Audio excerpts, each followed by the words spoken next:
ఏపీలో bird flu కలకలం సృష్టిస్తోంది. దీంతో తెలంగాణ సర్కార్ అప్రమత్తమైంది. తెలంగాణ సరిహద్దుల్లో 24 చెక్ పోస్టులను అధికారులు ఏర్పాటు చేశారు. ఉమ్మడి నల్గొండ జిల్లా పరిధిలో అధికారులు 3 చెక్ పోస్టులను ఏర్పాటు చేశారు. ఏపీ నుంచి తెలంగాణకు వస్తున్న కోళ్ల వాహనాలను అధికారులు వెనక్కి తిప్పి పంపుతున్నారు. కోడి మాంసంపై ప్రజలు అప్రమత్తంగా ఉండాలని అధికారులు సూచిస్తున్నారు.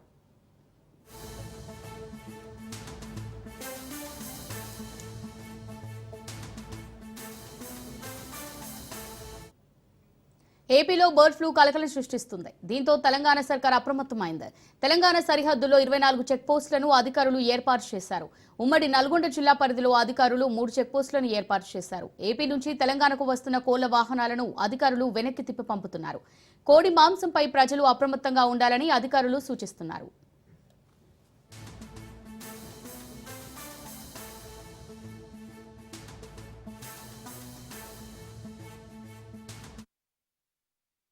నేను తెలంగాణ ప్రభుత్వంలో నుండి ఎల్ఎస్ఏ లైవ్ స్టాక్ అసిస్టెంట్ గా తొగరాయి గ్రామంలో విధులు నిర్వర్తిస్తున్నాను. మాకు ఇక్కడ డ్యూటీ చేయడం జరిగింది. పక్క రాష్ట్రంలో ఉన్నటువంటి ఆంధ్రాలో బర్డ్ ఫ్లూ అనేది కోళ్ళకి వ్యాధి వస్తున్నది. ఆ బర్డ్ ఫ్లూ వ్యాధి అనేది మన తెలంగాణ రాష్ట్రంలోకి రాకోకుండా మాకు ఇక్కడ డ్యూటీస్ వేశారండి. మాకు ఈ డ్యూటీస్ మీ 6వ తారీఖు నైట్ మాకు వచ్చిందండి జీవో.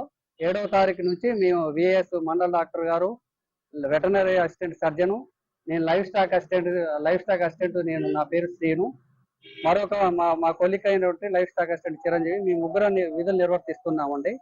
ఇప్పటి వరకు ఆంధ్ర నుంచి ఇప్పుడు మనకి కోళ్ల లోడ్ అనేది ఏమి ఇంతవరకు రాలేదండి.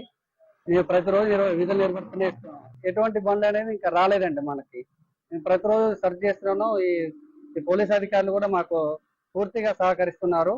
12 గంటలు మేము డ్యూటీ చేస్తూనే ఉన్నాం సార్. ఉదయం 6 గంటల నుంచి సాయంత్రం 6 గంటల దాకా. తెలంగాణ నుంచి ఆంధ్రాకి పోతూనే ఉన్నాయి సార్, కోళ్లు పోతూనే ఉన్నాయి.